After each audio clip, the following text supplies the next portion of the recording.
présente du fin fond de Limoilou, le Geek contre-attaque avec Éric Lajoie, Philippe Jacques et à la mise en onde, le légendaire Mikey J. Alors, nous sommes le samedi 17 mai 2014, et c'est une nouvelle émission des Geeks contre-attaque qui commence. Alors, mon nom est Éric Lajoie, je serai l'animateur comme je le suis tout le temps. Et à la co-animation, comme vous avez entendu si magnifiquement énoncé dans l'introduction. Merci. Philippe Jacques. Salut tout le monde. Hey, est-ce que tu seras pyrologue aujourd'hui? Plus ou moins. Je dirais que je remplis les souliers de Simon Boucher aujourd'hui. Donc, tu seras l'homme à tout faire aujourd'hui. Voilà. Wow. Et je fais pas le ménage, par exemple. Et à la mise en onde, le légendaire Michel Gauthier. Ben oui, c'est moi. Et je pèse sur des pitons et je vous regarde à partir de mon aquarium et je suis heureux. Hey! Comment ça? T'es heureux? Ben ça me tente. OK, c'est bon. Ah non, mais le lendemain de la sortie de Godzilla, il y a plein de raisons d'être heureux. En passant, je voudrais dire salut à notre amie Sabrina Cloutier, qui est présentement en France pour un tournoi d'improvisation. Et elle nous a averti qu'elle était en train d'élargir notre base de fans à l'international. Excellent. Oui, elle aurait parlé de l'émission, d'ailleurs, à une autre émission de radio là-bas. Donc, wow. Et on salue aussi Simon Boucher, qui est dans une fin de semaine de 4 jours de LAN. Puis tout le monde en France qui nous écoute aussi, sont sûrement des millions. Ah oui, c'est geek. Écoute, on est geek ou on l'est pas. Donc, je pense que ce serait pas pire de commencer avec un petit peu de survol de ce qui s'est passé cette semaine. Mikey, s'il te plaît. Je suis sur le dossier. C'est maintenant l'heure de vous informer.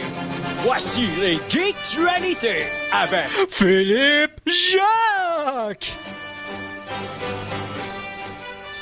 Alors, que s'est-il passé dans les Geektualités cette semaine, selon toi, Philippe? Il s'en est passé des choses. J'ai eu de la misère à choisir mes nouvelles tellement que j'avais le choix cette semaine. Ça, c'est toujours agréable. Ça va être le fun.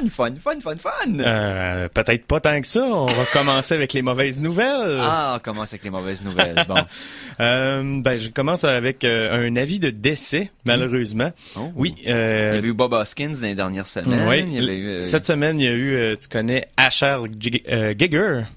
H.R. Giger, oui, le créateur, le designer qui a créé la créature de Alien, entre autres. Les xénomorphes, c'est sa création. Ça. C'est aussi un artiste peintre, un sculpteur et un designer surréaliste. Avait également créé les Species. Je sais pas si tu te souviens du film avec Espèce, avait créé le design des... le micro de chanteur de Korn aussi. Jonathan Davis, il a fait son plein micro, de choses, il est partout. Mais son look est très, très, très, très distinct. Oui, très distinct. Très sombre aussi. Oui. Et malheureusement, Giger est décédé cette semaine. Il est décédé lundi, le 12 mai, à l'âge de 74 ans. C'était pas jeune, vieux. Oui, mais prématurément parce qu'il est mort suite à une chute dans l'escalier. Hein? Ah non. Ouais, il est tombé dans les marches chez eux en Suisse et il est mort des suites de ses blessures dans un hôpital de Zurich. Mon Dieu, c'est une maison à 12 étages ou il est vraiment mal tombé? Moi, je pense que ces marches étaient juste weird. Ah, ok, ouais, il était comme fait en os. Ouais, comme, il était biomécanique. Suintante. Ouais, c'est ça, il y avait du KY dessus, peut-être. Ah, regarde, nos respects pour H.R. Giger. Effectivement. C'est comme ça que ça se prononce? Je pense que oui. Parce que Jagger, ça serait... Jagger, ouais. Giger. JG. Je vais enchaîner oui, s'il te plaît. avec la mort encore. Ah, encore? Ben oui. Avec une urne. Arrête de sourire quand tu le dis. Une urne bio. Mais ça, les auditeurs le voient pas. C'est Eric, tu viens de brûler le punch. Non, le sourire paraît dans la voix. Attention, je connais assez la radio pour savoir que quand tu souris, par exemple, maintenant je souris, donc ça paraît dans ma voix. T'as pas tort. Bon, voilà. Mais c'est Mike qui m'a sorti cette nouvelle-là cette semaine, une urne bio.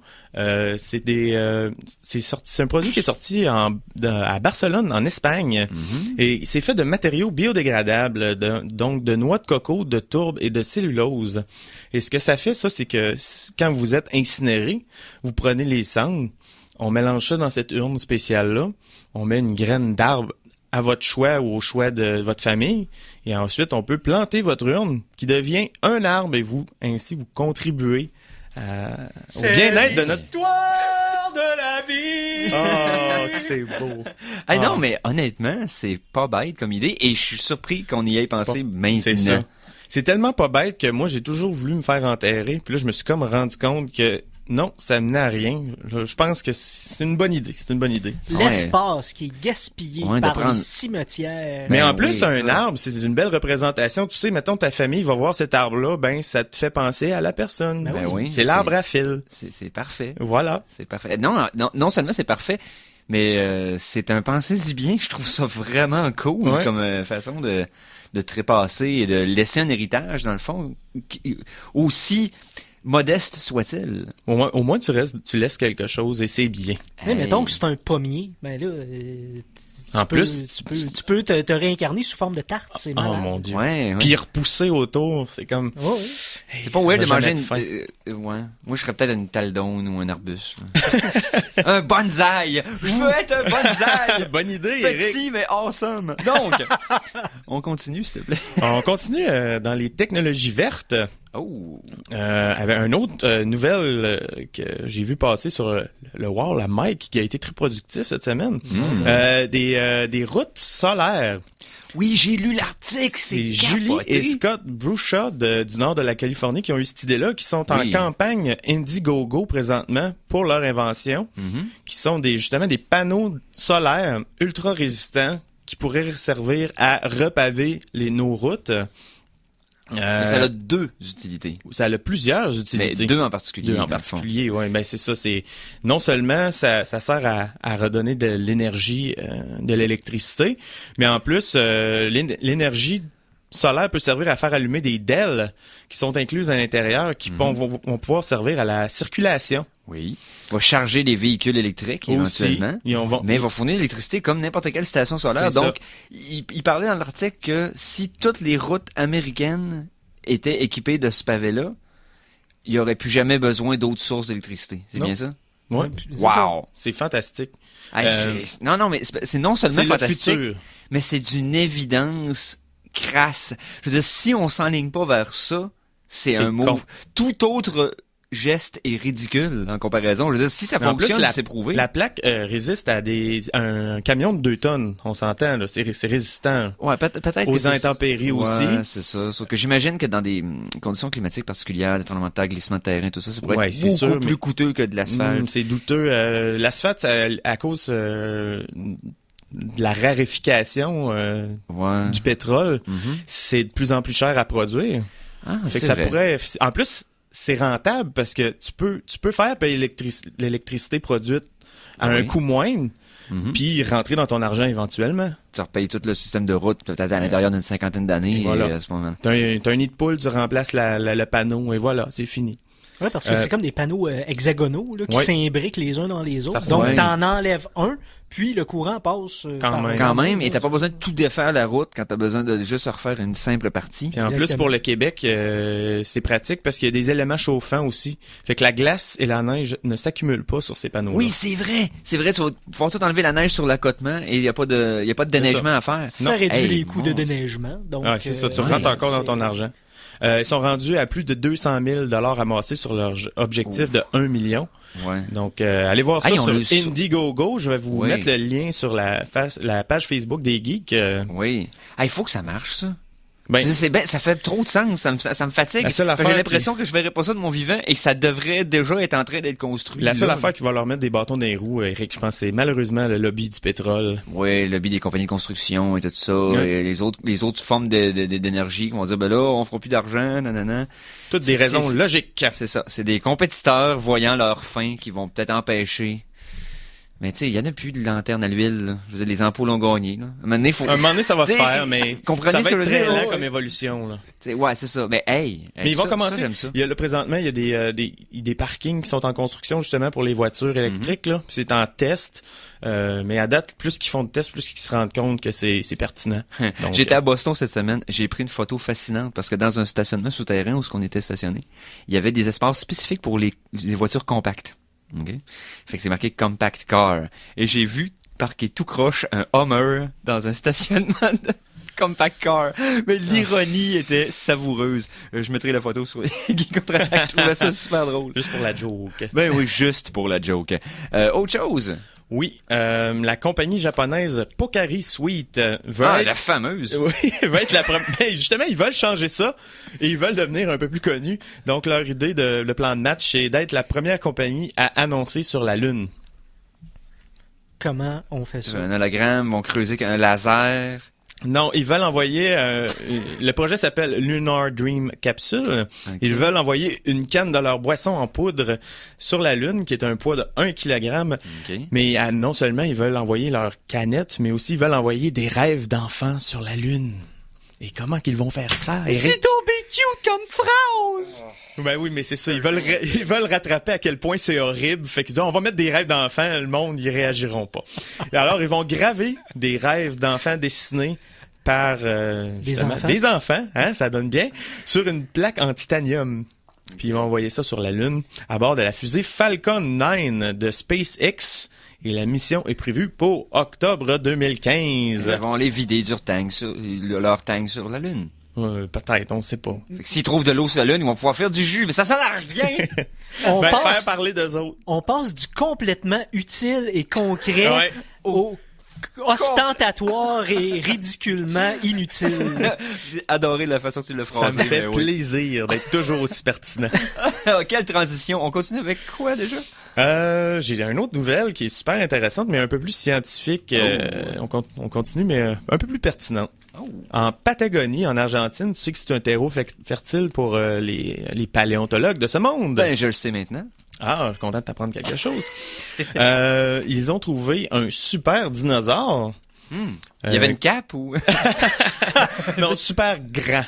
Ok. Il manquait peut-être un mot. Très énorme. Ouais, c'est ça. Parce que là, ce dinosaure qui est un sauropode, qui a 40 mètres de long par 20 mètres de haut. Et il est estimé à 77 tonnes, ce qui équivaudrait à 14 éléphants.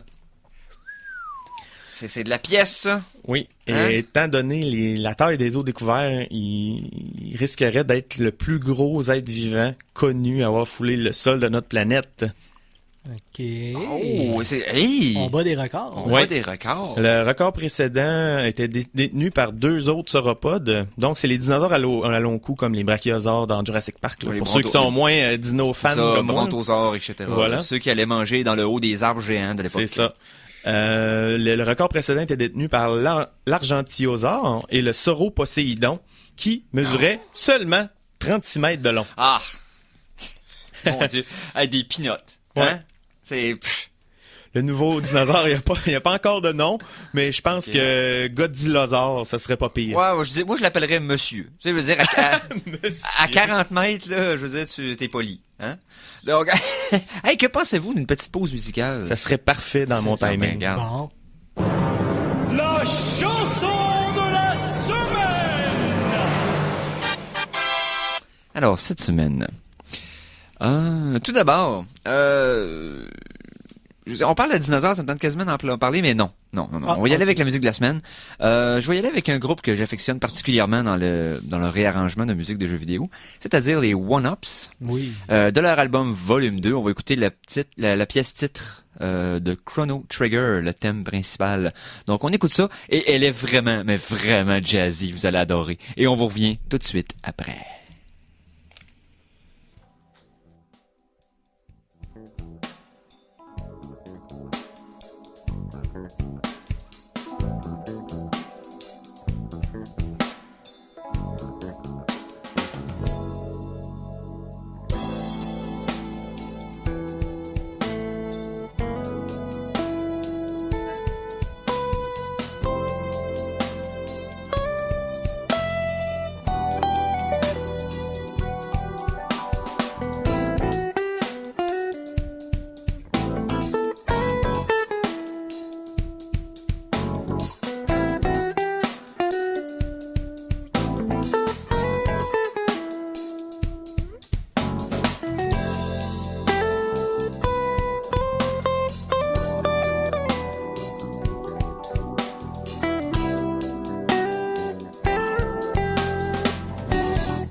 Et c'était Chrono Trigger avec les One Up Mushroom. On vient d'entendre ça au Geek qui contre-attaque.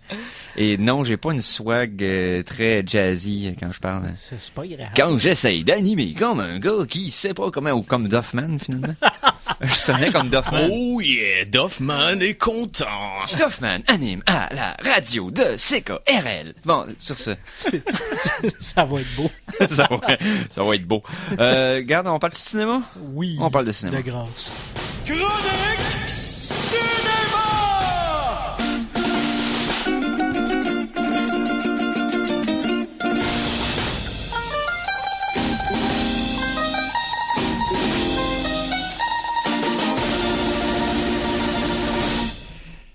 Et de quoi exactement on parle, question cinéma, Phil?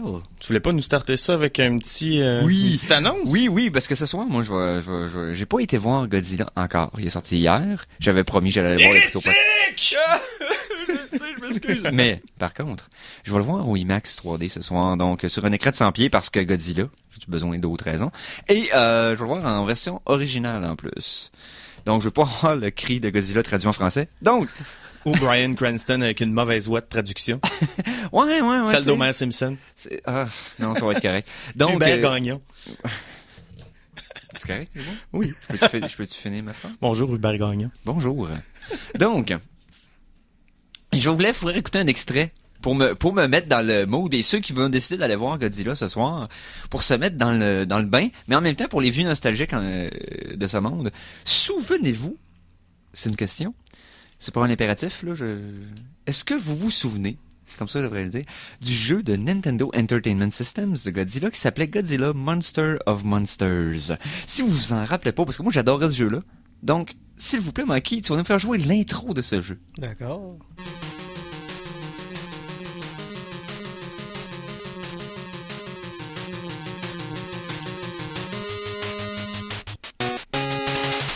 Ah, que de bons souvenirs. Ce jeu-là, dans le fond, c'est que tu y allais par planète et par map.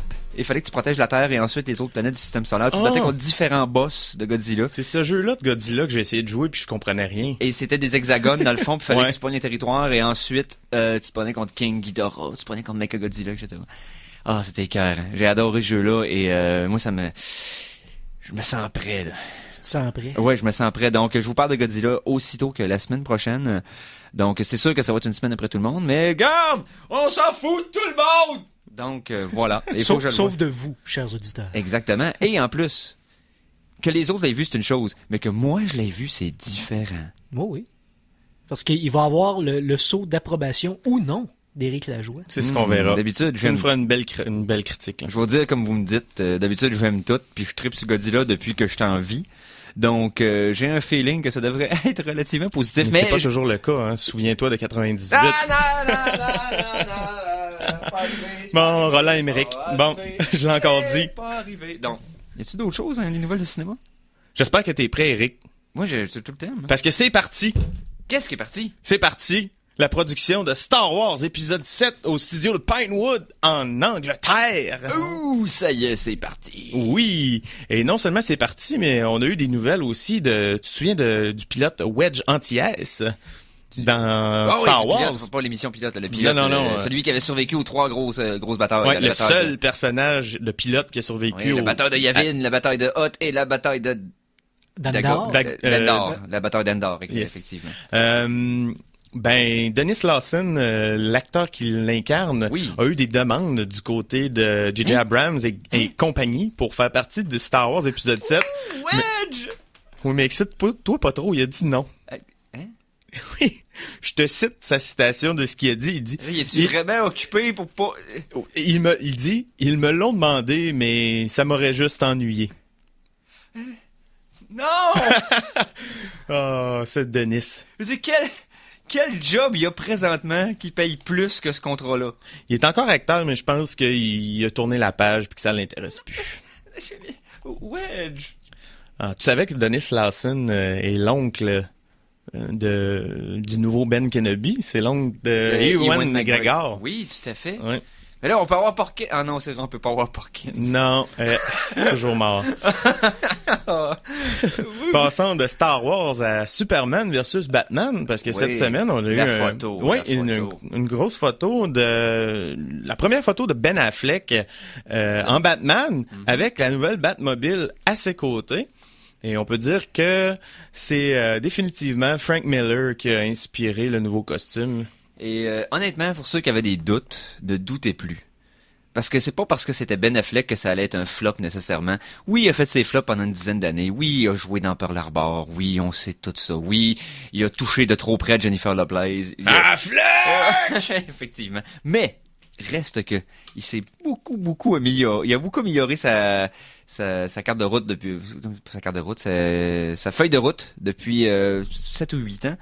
Et en plus, je veux dire, visuellement, là, on s'entend-tu qu'il a la gueule de Batman avec la cagoule? Mais tu sais, il en fallait pas plus pour que quand même l'Internet s'enflamme et qu'il commence à le surnommer le sad Batman.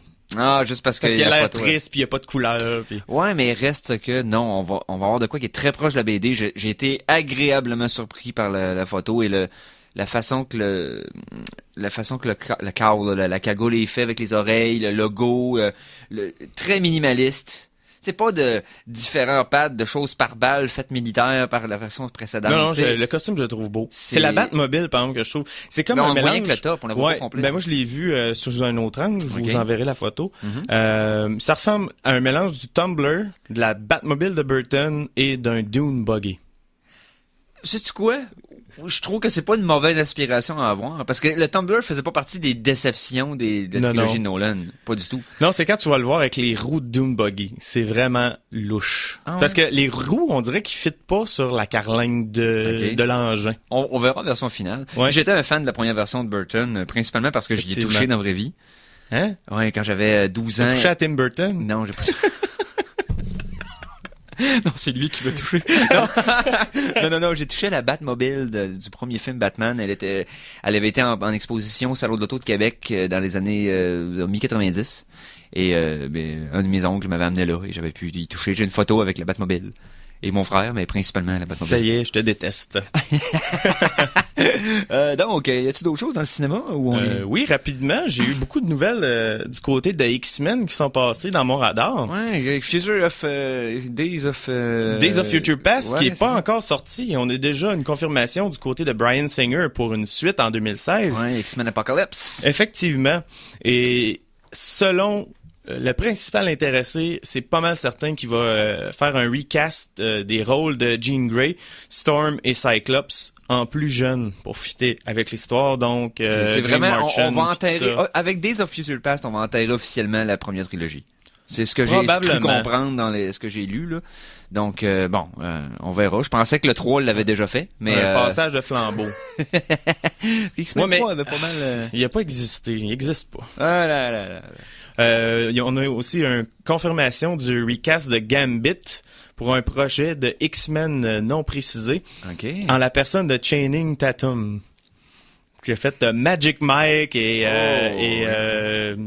G.I. Joe. On peut l'appeler Monsieur Magic Abs. Mais qui était dans 21 Jump Street, qui était hilarant, en passant, qui était très bon, et qui va être dans le prochain film des Wachowski, donc Jupiter Ascending. Ouais. Il y en a qui sont intéressés quand même par un film de science-fiction. Et juste avant la pause, parce que je sais qu'il nous reste une minute, as-tu vu la bande-annonce de Interstellar de Christopher Nolan? Ah non, j'ai pas regardé. Je l'ai vu passer hier, mais j'ai pas fait mes devoirs. C'est comme les films de Nolan. On en sait peu par la bande-annonce. Un peu comme dans Inception, qu'avant de rentrer au cinéma, tu savais même pas de quoi ça allait parler.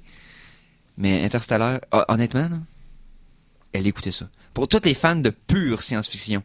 Et ils ont étudié très précisément le look réel de qu'est-ce qu'aurait l'air en anglais, on appelle un wormhole. Dans le fond, un trou de verre. Un trou de verre qui passe d'un endroit à l'autre dans l'espace.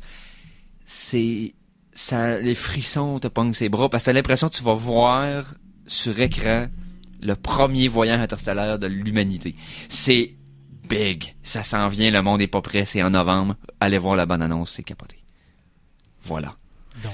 Donc, on passe à une petite pause. On vous revient après pour d'autres petites nouvelles en vrac et je pense que t'as quelque chose de spécial pour nous pour le reste de l'émission. Ouais, en fin d'émission, on se revoit.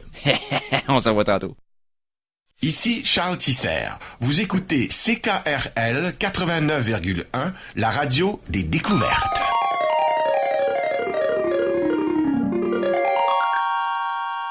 De retour de la pause, revoici le Geek Contre-Attaque! C'était Charles Tisser. Ben oui, c'est Charles Tisser, Eric. C'est Charles Tisser. Et on est de retour pour la deuxième partie de l'émission des Geeks Contre-Attaque. Et on a un paquet de bonnes choses dans la deuxième demi-heure. Ouais. Donc peut-être une nouvelle chronique, Philippe. Tu nous cacheras des choses. Mais avant, on va aller avec les classiques. avec les classiques. Avec les grands classiques. Chronique jeux vidéo! Et une chronique jeux vidéo, une petite chronique. Oui, non, je vais y aller rapidement. Il y a Oui. pas grand nouvelles qui m'ont frappé cette semaine, à part que en juin, à partir de juin, Microsoft va vendre une version de la Xbox One sans Kinect. Ouais, ils ont finalement rétracté là-dessus aussi. Là, j'ai entendu parler de ça Ouais. parce que ils forçaient dans le fond le Kinect toujours allumé C'est ça. sur l'Xbox One. En fait, ils le vendaient avec, et c'était Avec. partie intégrante du système. Mhm. Mais là, à partir de juin, la Kinect, il y aura l'option de pas l'acheter et ça va leur permettre de vendre une console pas mal moins chère, donc à 399 US. Moi, c'est tard un peu. C'est tard un peu, mais moi, ce qui sont m'a fait rire, toujours- c'est les réactions sur Internet, parce que quand ils ont annoncé qu'ils obligeaient tout le monde Une à avoir... caméra qui filme dans ton salon. en permanence. tout le monde a capoté. On dit, voyons, ça se peut pas, j'avais pas la Kinect. Mhm. Là, à cette heure qui annonce que tu vas avoir l'option de pas le lâcher, tout le monde panique. Dit, oh, Microsoft abandonne la technologie du futur. Puis, Non, mais c'est parce que si c'était dû pour marcher, ça l'aurait marché. La Kinect, C'est ça fait un quand même gadget. ça fait un certain temps qu'elle est là et ça l'a pas levé comme il pensait. Alors que la Wiimote, on se rappelle de l'impact que la Wii a eu à sa sortie. ben, en fait, il y a eu Ça Kinect à cause de la Wiimote. C'est ça. C'est ça. Donc, quand Et ça marche, tu le sais. Je tôt. ne dis pas que la Kinect ne sert à rien et qu'elle est mauvaise, parce qu'il y a plusieurs choses qui ont été faites intéressantes avec la Kinect, mais Oui, ça n'a oui. aucun rapport avec Xbox. C'est souvent des scientifiques qui font des projets avec la Kinect, qui font des robots C'est une avec. superbe technologie, mais pour les Ouais. le Pour le casual gaming. gamer, si vous permettez l'expression en anglais, le joueur de jeux vidéo typique. Pas envie d'avoir l'air d'un Non, zouf dans son salon. Il joue à des jeux de sport, il va jouer à des jeux veut de pitonner sur une des manette. shooters, des FPS, des RPG. Ça sert pas la Kinect à ce moment-là. Avouez, C'est- ceux qui ont une Kinect présentement, apprend la poussière chez vous. Au pire qu'une Peut-être pas, ça dépend. Il y a qu'une peut-être Wii. des personnes qui sont peut-être moins gamers dans l'âme, Je qui vont parle utiliser ça comme la gadget. plupart des gens. Je parle pas Ouais. la moyenne des gens. Je parle En tout pas cas, des ceux qui Vous l'aiment. pouvez faire ce que vous voulez avec votre C'est Kinect, ça. mais au moins vous pouvez choisir de pas l'avoir. Puis ça, C'est c'est ça. important. C'est c'est C'est une bonne très option important. quand même. Ouais. Une autre petite nouvelle rapide. Oui. À partir de cette semaine, il y a eu un pre-order, une précommande pour le jeu Wolfenstein New Order qui vient de mettre en ligne sur Internet. Vous pouvez commander le jeu pour 49,99 seulement. Il va sortir le 20 mai, mais non seulement ça, ça vous donne une option pour Steam pour avoir le bêta du prochain Doom. Oh, le prochain Doom. Fait que je suis un peu excité et je pense que je vais aller me le prendre juste pour cette raison-là. Ben oui. Ben je pense que il y avait un spécial sur le Doom 3 BFG Edition Ouais. plus tôt dans la semaine que j'ai acheté d'ailleurs parce que Doom. Et j'ai eu la surprise de voir qu'il y avait toutes les versions de Doom avec. Fait que là, j'ai Doom 1, Doom 2, le get sur mon PC, sur mon Steam. Et ceux qui trippent Steam cette fin de semaine, pour ceux qui ont suivi l'émission pendant le temps des fêtes, le meilleur jeu 2013 indie selon Simon Trudeau, prof Trudeau, et aussi corroboré par Maître Maheu, Oui. était Stanley Parable. Oui. Le Stanley Parable, et il est présentement cette fin de semaine en spécial à 7,49. J'ai joué. Je peux dire juste pour le fait de trouver les limites du jeu, pour savoir jusqu'où le jeu peut soit Être conscient de ce que tu fais, puis de commenter. Oui, c'est ça, exactement. Ça vaut la peine, c'est divertissant et c'est un petit jeu qui dure à peine 10 minutes si tu le fais là d'un bout à l'autre, si tu fais ce que le gars te demande. Mais en termes de divertissement, tu peux avoir au moins 2-3 heures certains. Peut-être plus. Jouer, Et donc, et plus. et 7,49$ juste pour tester les limites de l'AI. Non, Stanley Parable, c'est... voilà. Ouais. Donc, Je pense qu'on a de quoi, là. Hein? Ouais. Tu veux pas- Mike, j'ai une chronique spéciale. T'as Ok. une chronique spéciale. Bon. Oui. Une première chronique ever. Là. Non, Non, deuxième chronique ever. Deuxième? Ben oui, allons-y. Il n'existe pas d'endroit sûr, seulement des endroits plus sûrs. Préparez-vous à viser la tête. Voici la chronique zombie. Ah, merci Mike. À l'origine, c'était une chronique improvisée. Hein? Oui, et qui avait fait ça live. Ouais, je l'ai pimpé un peu et on Donc, l'a repris. c'est one take, comme on dit, là. Seulement en une prise, t'avais réussi à faire ça comme un chef. Mais oui. Ah, Il est ouais. de même, lui. Hey, non, mais tu sais, tant qu'à avoir un metteur en ondes, aussi bien en avoir une qualité. Voilà. Non, j'ai toujours apprécié, Mikey. Toujours. Ben merci. De rien. Parle-tu de zombies? Aussi, c'est une chronique zombie, fait qu'on devrait. Mais en tout cas, s'il y a une attaque de zombies, Eric, faut pas s'inquiéter.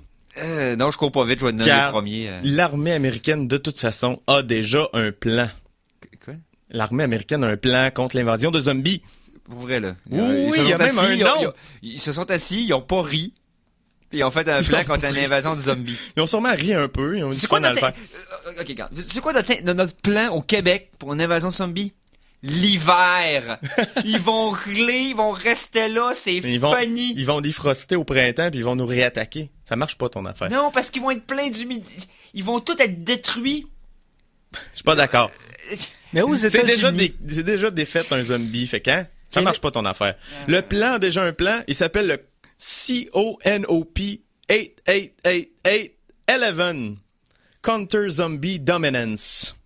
Et c'est un plan plus ou moins sérieux qui a été écrit pour créer un exercice de troupe pour tout type d'attaque. Il y avait déjà l'attaque nucléaire, l'attaque chimique. Fait que là, il était un petit peu en manque d'inspiration. Fait que pourquoi qu'on ferait pas l'attaque de zombies tant qu'à faire? Pourquoi, tu sais, tant qu'à y Fait faire, que- rien fait.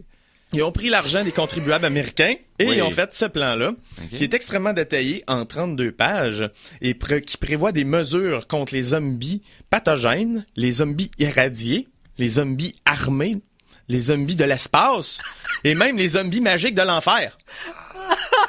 Parce que zombies magiques de l'enfer. Ils ont un plan contre chaque type de zombie, un plan spécifique contre les, Ouais.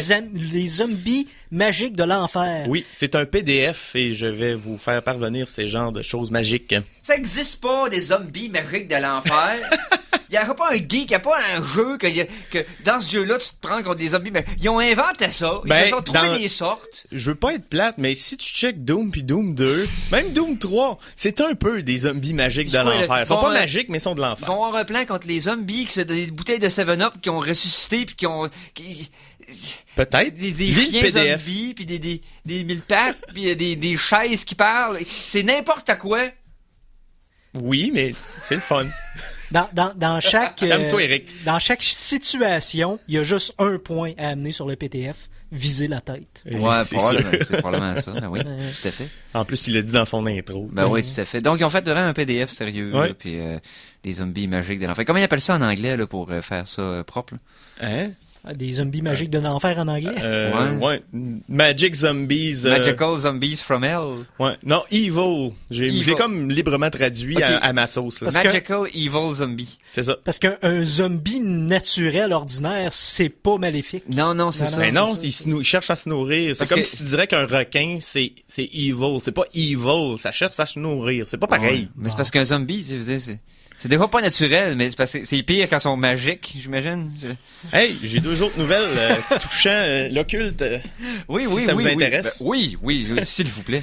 Il y a le Great Horror Camp Out à Los Angeles qui vient de rouvrir, qui est un camping de l'horreur.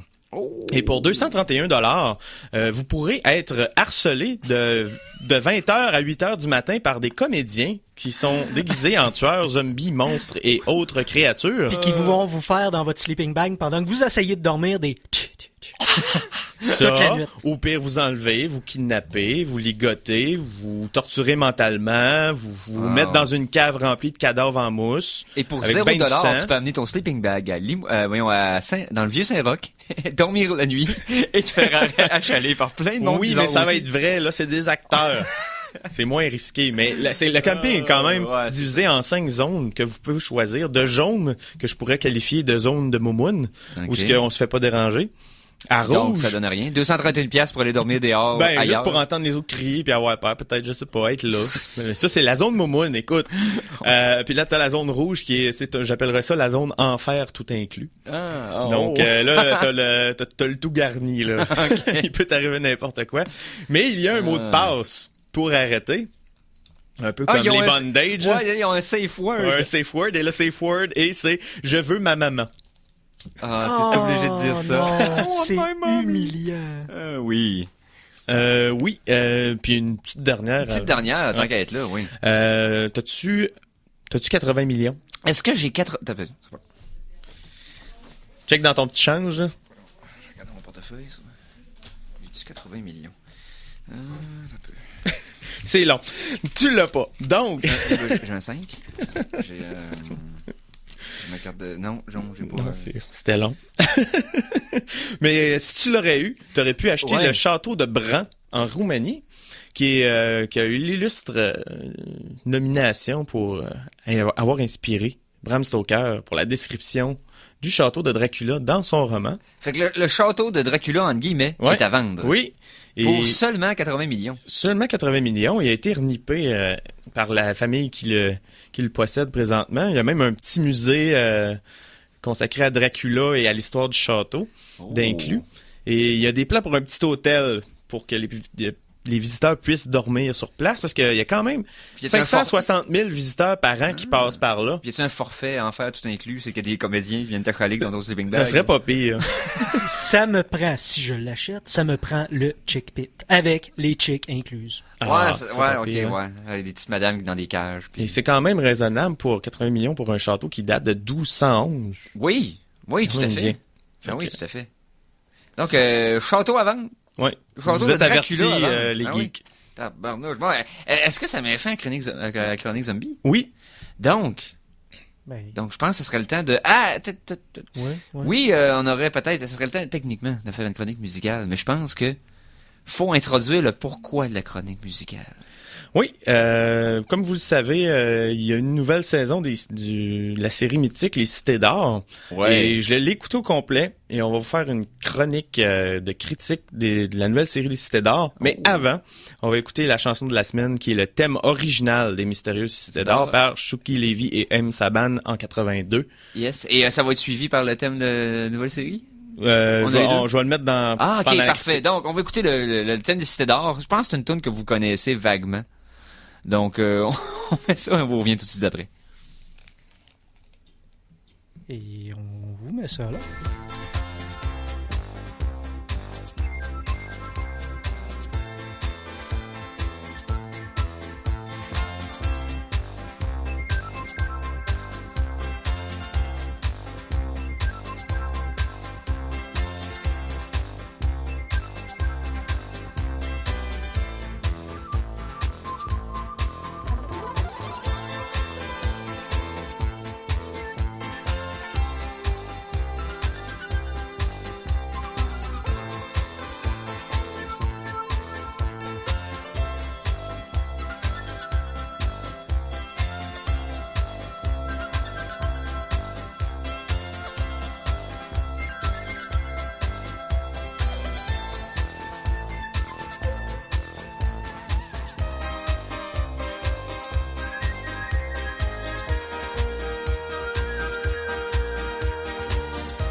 On a eu un petit... Un petit...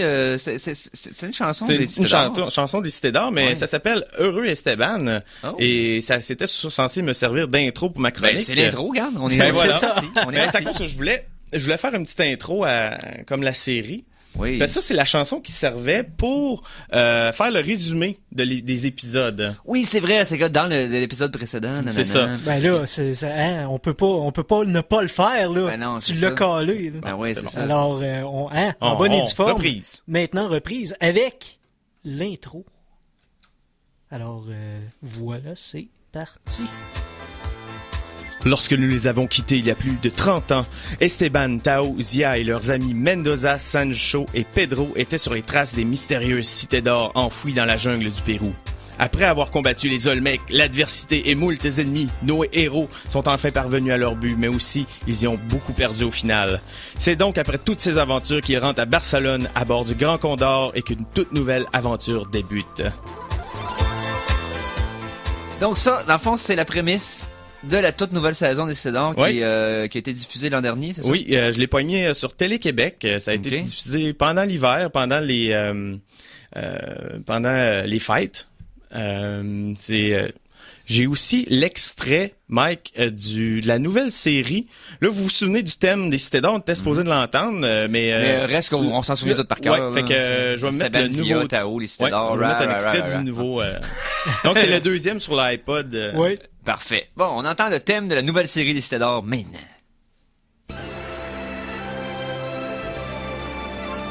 Enfant du soleil, tu parcours la terre, le ciel, cherche ton chemin. C'est ta vie, c'est ton destin. Et le jour, la nuit, avec tes deux meilleurs amis, à bord du Grand Condor, tu recherches les cités d'or. Estebanzia, Tao, les cités d'or. Estebanzia, Tao, les cités d'or. C'est la version Laurie du système original, ça c'est quoi? Je voyais Eric avec sa face tout le long qui Non, était c'est- un peu déconfite et C'est parce que confuse. L'autre, la version originale faisait... tu sais, elle faisait exotique, elle faisait mystérieuse. Mais je Et t'explique là, pourquoi. ça fait genre Teen pop. Teen pop, ouais, c'est Ben, ça. c'est parce que le nouveau setting, les cités d'or, c'est 7 cités d'or, l'histoire. Ils en ont découvert une au Pérou. Là, ils s'en vont vers les autres. Donc, en théorie, on aurait 7 saisons de cités d'or Ok, à on en voir. avait eu qu'une seule à l'époque, et là, on a une deuxième. Oui, et le setting de celle-ci est en Asie. Donc, c'est pour ça que la saveur, si on veut, de la chanson a Et changé. plus J-pop, ça fait pas de sens pareil. Mais non, je comprends ton point.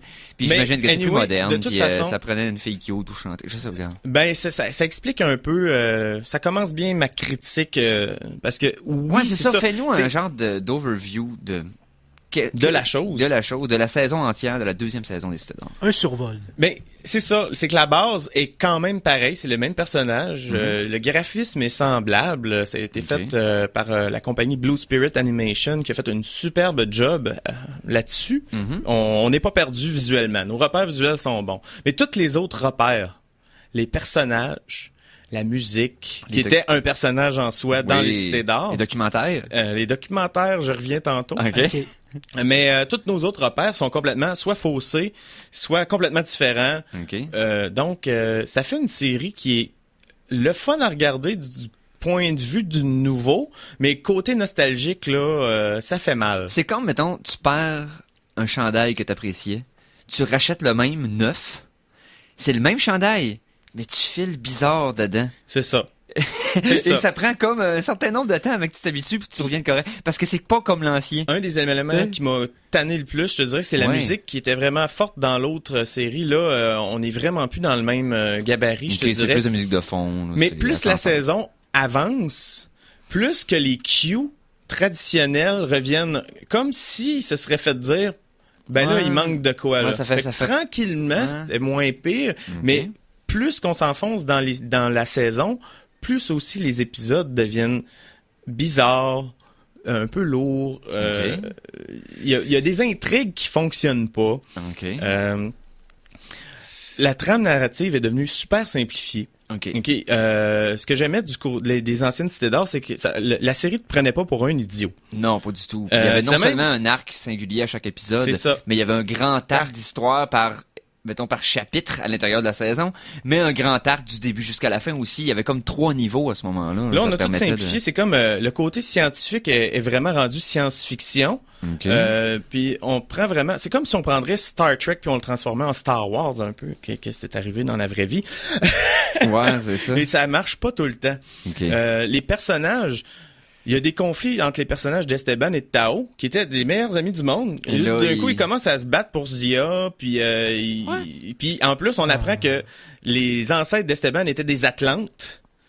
Hey. Et donc, Tao, lui, ses ancêtres qui viennent de Mu, les Atlantes et Mu sont disparus à cause qu'ils se sont entre-détruits. Donc, eux autres, ils ont voulu amener que c'est dans leur gène, fait que là, ils se battent encore. Mais c'était pas de même dans la première série, fait que c'est bizarre. Les voix, le voice acting, les voix, est-ce que C'est bien, mais c'est pas similaire la même ou ils ont pas Ça essayé dépend des d'imiter? personnages. Ok, ça dépend des personnages. C'est bien. Ok. C'est pas fantastique. Ben, j'aimais la voix des deux compatriotes de Mendoza. Comment ils s'appelaient là, Sancho et Pedro, ça, c'est Ouais. les mêmes. Ah, c'est les mêmes. Ouais, mais Mendoza a changé, Zia, Tao aussi. Ah, ok. Et Zia est toujours aussi inutile dans un monde de la femme forte. Là, elle est encore demoiselle en détresse, se fait sauver. Au moins, c'est dans ça. l'ancienne, elle lisait des kipous ou des affaires de même. Tu sais, là, elle fait même plus ça. Elle sert à rien. Les méchants sont inconsistants. Dans le temps, on avait Gomez et Gaspard, le docteur et Oui. Marici qui revenaient souvent. Ouais, Là, on les a... Olmecs, puis tout ça. On a des nouveaux personnages. T'as Ambrosius qui est le nouvel ami, qui est un alchimiste qui va les suivre, qui a un vaisseau volant lui aussi. Ok. Puis Zarès qui est le méchant, qui lui est un mélange entre l'empereur puis Darth Vader, je te dirais, c'est très peu subtil. Ok. Puis c'est ça, mais Zarès est très peu présent. Il est tout le temps en train de les espionner, mais il est jamais en avant-plan, à part dans 2-3 épisodes. Puis les méchants, à part ça, sont tout le temps différents. Fait qu'on n'a pas le temps de s'attacher. Tu sais, Gomez et Gaspard, c'était des personnages aussi à part entière. Là, on n'a pas Oui, ce phénomène-là. c'est ça. Tu construisais, dans le fond, tu bâtissais le personnage autant de l'antagoniste que du protagoniste. Ouais. À ce moment-ci, dans le fond, c'est juste le vilain de la semaine. C'est ça. On s'en embarrasse. Puis on il revient plus, ou il revient une fois de temps en temps. Puis aussi trop de comic relief. Là, dans cette version-là, Tao, ça en est un, Pichu, ça en est un, et Sancho et Pedro ne servent qu'à ça. Fait que de l'humour bidon en permanence. Mais peut-être que pour les enfants, c'est super cool, par contre. J'imagine, nous, on est un petit peu... moi, je le mets de la perspective du gars qui a écouté toute la première série puis qui est un peu nostalgique à ce sujet-là. Là. C'est sûr que c'est pas une série qui est de mauvaise qualité, mais je pense qu'il y a des améliorations à amener, surtout dans les plot twists, si on voudrait dire, les revirements de situation qui sont vraiment prévisibles et... Ouais. Je veux pas faire de spoiler, mais en tout cas, le père d'Esteban était mort à la fin de la première saison. C'était un et gros cet moment. arc-là est terminé. Ouais. Donc, je vous donne des indices sur ce qui va se passer pour la Ok. suite. Mais reste que bon, ça a été, puis même ça avait été tellement bien amené. C'est Toute ça. la saison, on savait même pas qu'il était encore en vie. C'était même pas, il cherchait même pas son père, il cherchait juste. Qu'est-ce qu'il cherchait au juste? Je me rappelle plus. Ben, il cherchait la cité d'or. Ouais, d'or. c'est ça, c'était d'or. Puis finalement, il retrouve son père. Là, c'était le gros move héroïque à la fin. Ouais. Non, c'était quelque chose. là. Il Moi, se sacrifiait pour sauver l'humanité. oui, quasiment. ça avait eu un impact sur mon jeune moi-même. Puis il y a aussi un revirement de situation par rapport à Zarès. À la fin, on Ouais. apprend qui il est et pourquoi. Et c'est mauvais. Ok, c'est pas terrible. bon. Bon. Puis la fin est non seulement amenée vite, mais non seulement happy ending un peu. Ok. Donc c'est pas. Est-ce que ça s'enligne quand même bien pour peut-être une 3e saison, 4e saison? Eux autres, ils ont dit qu'ils le feraient. Ok. Les autres, ils vont faire les 7 cités d'or. Moi, je pense que s'ils s'enlignent, déjà avec la musique, ramener les personnages un petit peu à leur source, puis une meilleure écriture pour les épisodes, je pense qu'il y a quelque chose à faire. Parce que je voulais vraiment savoir ce qui allait se passer dans l'épisode d'après. J'étais quand même captivé, Ok. mais j'étais souvent déçu, surtout à la fin. Au début, je trouvais ça le fun. À la fin, j'étais Mais complètement on a quand décroché. même la base, Ouais, la base les fondations sont solides. de quelque chose de fun qui s'en vient. Donc, Le une documentaire, continuité. le documentaire de fin, il est encore là, sauf qu'il dure 15 secondes et il est Ah. narré par Pichu. Non, pas. Le perroquet à Tao, Ouais. là. Non, on a besoin d'une voix à la CNN pour nous faire ça. Moi, Charles Tisser pour les documentaires des cités d'or. Part un Kickstarter. tout à fait. En plus, Pichu, il est un peu annoying dans cette version-là. Donc, Ok, ben, il était aussi dans la première version. on va oui, être mais il honnête, est là. plus. Ben, quelqu'un qui est pas du tout fatigant, ben, c'est Brice avec Tout Feu, Tout Flamme. Oh, mais ok, ben, ça veut dire que c'est la prochaine émission qui Ben nous oui, suit. ben oui. Donc, ça veut dire qu'on est sur le bord de terminer. Ben oui, Combien de condors volants sur 5 tu donnes à la nouvelle série des Je cités me d'or? suis pas posé la question. 3. 3. J'allais 3. dire 3,5, mais c'est trop généreux. 3. Parfait, 3. Donc, tout feu, tout flamme qui nous suit, ça veut dire que c'est la fin des Geeks contre-attaque cette semaine. Oui. Hey, merci d'avoir été là jusqu'au bout, chers auditeurs courageux, téméraires et geeks, surtout. Donc, merci Phil pour ce fabuleux amas de chronique. Ça me fait plaisir et je vais me rattraper. Je vais vous mettre votre tonne des cités d'or sur le site Facebook. Yes, merci Mikey. Ben, toujours un plaisir. La semaine prochaine, on jase de Godzilla. Yes, et salut les geeks. In a bubble and you haven't got a care.